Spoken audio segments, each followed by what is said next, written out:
What is going on, fellow alchemists? Welcome to Astrology. Today we're doing Saturn in the 8th house.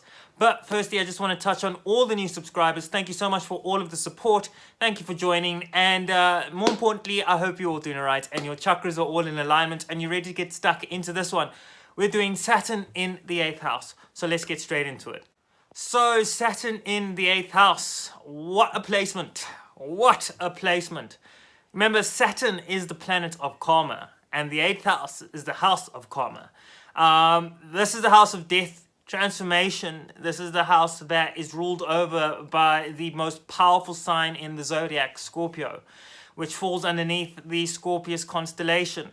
And this is a powerful constellation because right on top of it is Ophiuchus, and in Ophiuchus is the Serpentinous or the Serpentine constellation itself. So as you can see, the occultic overture just sings. It just sings in chorus here.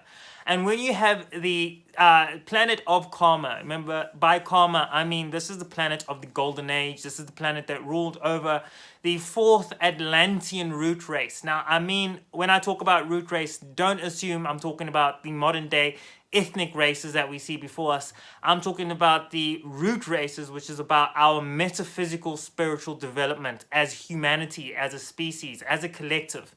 And each root race symbolizes a specific sense that we've now accumulated and have become conscious of, and we are trying to become a part of and integrate that into our being and into our existence and incarnation as a species. And so when you have the god of the 4th Atlantean root race, which was Baal-Hamon in the Carthaginian and Phoenician period, which was a couple of thousand years after the 4th root race happened, what we see is the god of harvest, the god of the golden age, the god who gets rid of all the blights and gets rid of all the crops that aren't and don't serve and that are spoiled, and only provides you with the bounty, only provides you with what you need, the golden gift, the hard graft. And that's why a lot of the time it's very hard to deal with Saturn, because a lot of people attribute this to delay and limitation. But what I like to see, or how I like to see it, because Saturn is my favorite planet, I've really obsessed on this one, is that this is the planet that provides purification. You know, the things sitting in your chart that don't serve you, Saturn will get rid of, especially the area that Saturn's sitting in. So all of the things that you otherwise perhaps would want and desire, which are very superficial in their nature, Saturn says this won't serve you, this isn't something you actually need, and I'm going to accuse you of perhaps being untrue. And this is why Saturn can also be called, or has been called in history, the accuser. You know, and so this is why we move away from the very prominent benevolent aspects of Saturn. I mean, you always tend to dwell with the malefic concepts, the malevolent side of Saturn, realizing that all of the things we want aren't there, and Saturn's removed that, because Saturn has purified this environment for you and only given you what you need in this environment. And that is the gift of the planet that ruled over the golden age. That is what you need to look out for, and that is what is really going to benefit you in the long term. But the whole hard graft is that you have to work towards that. You have to be brave enough to venture into that.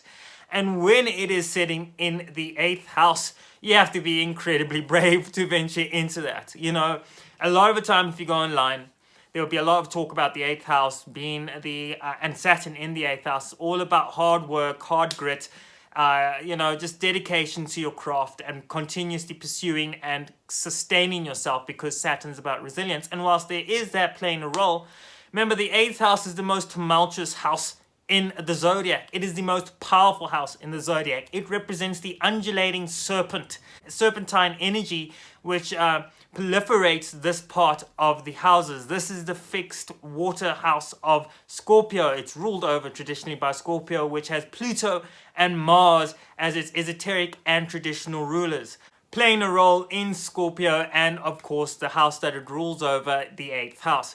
So all of that combined, sitting within one another, you know, Saturn sitting inside Scorpio or sitting inside the 8th house, it is, you know, it is quite honestly one of the most awe-inspiring, one of the most terrifying and yet completely sumptuous placements to have in your chart or in anyone's chart. If you have this placement, there is a very deep gift here, because the 8th house is about all the hidden things that we root out. Remember, the 12th house is the thing that we can't interact with. Those are the hidden things beyond the veil that we can't interact with. But the 8th house are things that we can interact with and we can bring into the physical world. From the ethereal world, we bring them into the physical world. And so Saturn sitting in this part of the chart gives you that resilience, gives you that serious, astute gravitas. It balances you out. Saturn rules over Capricorn. Capricorn is the height, the mastery of the occult. And when you have the mastery of the occult, the true practice of lead being extracted from gold, sitting in the sign or the house of the alchemist. Remember, this is the house of the alchemical process, where you are starting the process of transmuting lead into gold. You have Saturn, the god of the golden age, the god of the occult, sitting in that part of your chart in the 8th house. Oh boy, what a wonderful placement to have. And what an ability to get rid of all of your karmas in this life. Your ability to transform all those karmas, because while Saturn is about the rigid nature of things, because it rules over, in particular, Capricorn, it also is about the transmutation, the transformation of things as you look at its rulership in Aquarius. It's about turning things around, using the 3rd ray of active intelligence, because that's what Saturn works on, and emitting that into the 4th ray of harmony through conflict, and transmuting that energy into something that is beneficial, not just for yourself, but for all of those around you, and for all of that that is beyond the area of interaction, for all of that that doesn't live in the physical realm, but lives beyond that. So this is a very, very powerful placement to have, exceptionally powerful placement, and it has wondrous gifts and a huge plethora of curses at the same time.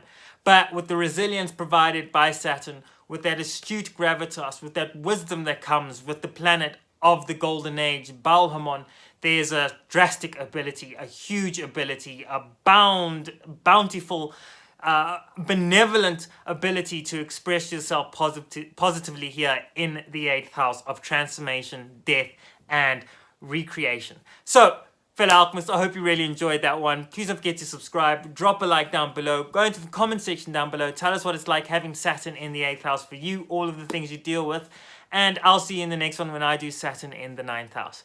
Until then, take very good care of yourself. Goodbye.